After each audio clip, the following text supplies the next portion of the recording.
Good day, everyone. Welcome back to another lovely lesson. We are going to be starting a whole new unit on quadratic functions.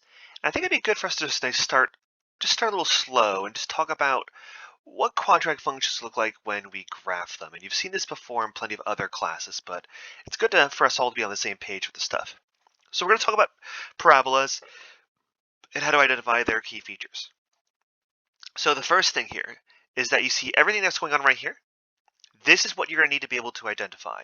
The axis of symmetry, the x-intercepts, the y-intercept, and the vertex. And I think that most of these you guys already know pretty quickly, right? Like, x-intercepts, that's when a graph hits the x-axis.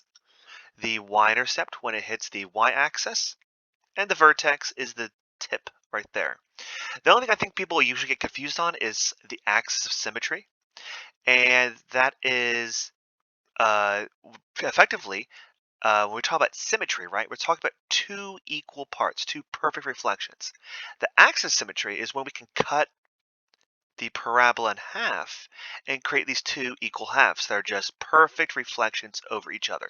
So if I reflected the left side onto the right side, it would just perfectly fit. And notice how it also goes to the vertex. So that's actually a pretty important part for us to remember. Let's go over a couple examples of this. So here we have a parabola. If I wanted to find the x-intercepts, it's when it hits the x-axis here, right? So when I ask for the x-intercepts, I can say it's this point right here, which is negative 8, 0, and the other point, which is negative 4, 0. Typically, there's going to be two x-intercepts, but that can actually change. There could be 1 or 0, and we'll see examples of that in future lessons. The y-intercept, I just realized, yeah, this graph doesn't really have a y-intercept, so we're going to say unknown because we know it exists. We just can't see it on the graph, okay? And the vertex is this tip right here. Remember the axis symmetry, so the vertex is negative 6, 4. The axis symmetry is the line that goes right through it, right? Now, we can't actually say a point for the axis symmetry because this is not a point, right? It's a line. It's a vertical line. If you remember vertical lines, they are x equals. Well, notice how this goes right through the vertex of negative 6, 4. Notice how every single point on this line is involving the point negative 6. Sorry, the x value of negative 6. So the axis of symmetry is x equals negative 6. It's always going to be x equals something. X equals negative 5, negative 4, negative 3, negative 2, whatever. In this case, it's going through the vertex negative 6, 4, so we have to say it's the same. All right, let's go over one more example. This time we have a y-intercept here. So the x-intercepts are just like before. Take a look where they are. Notice there's two of them. Remember, sometimes it's not going to be 2. Sometimes it'll be 1 or 0, but in this case, it's 2. One x-intercept is at negative 1, 0, right here. And the other one in pink is 5, 0. And this time the y-intercept, we can see it right on the y-axis. It's hitting it right there at 0, negative 5. I always see people mixing up where the zeros go. So my easiest way to remember this, guys, is for x-intercepts, we only care about the x's. So no, the y's are going to be zeros. Now the y-intercept, we only care about the y value. So the x will be 0. So whatever letter, whatever variable is not being mentioned in the intercept, that's going to be our 0. And that's a simple way for me to remember what is what for intercepts. The vertex is right here at 2, negative 9. And remember, the axis symmetry goes right through it. And notice it's going right through the 2. So it's going to be x equals 2. And that's our axis symmetry. Cuts it right in half. All right. There's one other thing I want to talk about in this lesson, which is effectively standard form.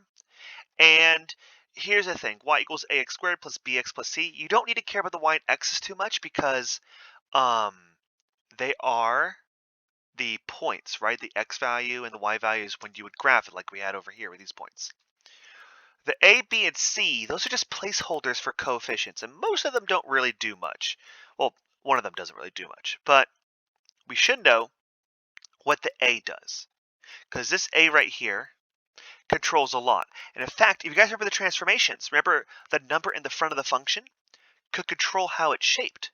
So normally a parabola is a normal U shape, but if it's negative, it gets flipped upside down, right?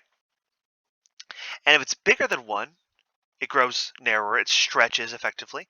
And if it's less than 1, it grows wider because it pretty much flattens. So let's actually see a few examples of this. So here we have y equals 1x squared plus 3x plus 4. And I'm going to change this 1 to a negative 1. Do you guys see what happened right there? It effectively made it so that it's upside down. Now, you might be wondering, Mr. Porter, why doesn't it perfectly flip it over the x-axis like we did with transformations? And that's because only the a value is being turned negative, and not everything is being turned negative. So keep that in mind. The whole function has to be turned negative for it to perfectly flip upside down. And I want you guys to be able to just graph it by looking at it like this. I just want you to understand that, oh, if it's a negative, it should be upside down. Something like that. If I turn it into a 2, notice it creates a graph that is narrower because it's getting stretched upwards. See that? And then if we do the opposite, where we turn the 1 into a 1/2, notice how it's getting wider because it's being flattened effectively. Once again, notice how these transformations aren't 100% lining up with what we were doing previously with transformations, because once again, this 1/2 only affects x squared. It doesn't affect the whole thing. If I had parentheses around here and 1/2 in the front, it would look just like this, but flatter. And that's it for this lesson, guys. There's one more video, so make sure you watch that. But hopefully this was mostly review for you. Have a good day. Bye.